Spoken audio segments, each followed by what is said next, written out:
Good afternoon, all. We're going to be talking about the contributions tab within our Salesforce portal. We'll be going over contribution records and what information is provided within the contribution record. So if we're logged into our Salesforce portal and we click the contributions tab up here, we'll see we have 3 different tabs that we can look through. We have all contributions, draft contributions to review, and decline contributions, just to kind of organize your data a little bit so you can find the information a little bit easier. And then within each tab, we have some sub-tabs. For the decline contributions, we have the contribution number, the tax return full name, the donation amount, donation type if it's cash or in-kind, the donation date, and then the created date by the user. So we're going to scroll down here, and I'm going to look at one of these contributions so we can talk about it a little bit further. So within the contribution number tab, if we click this blue hyperlink, it's going to take us to the contribution record that we have clicked on.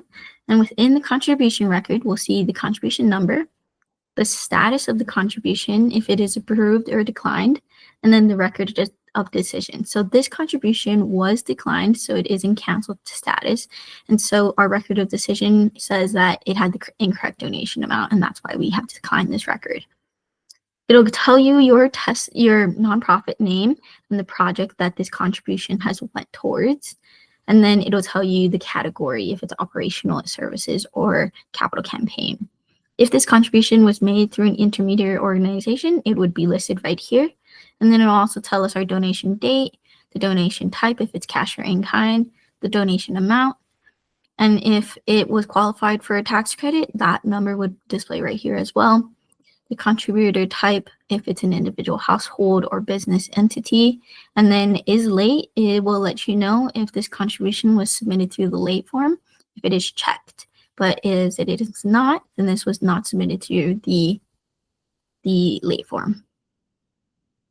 Then if we scroll down a little bit further, we'll have the donor's information. So we have their full name, their ID type, if it's a social security number or ITIN, their last 4 of their tax ID.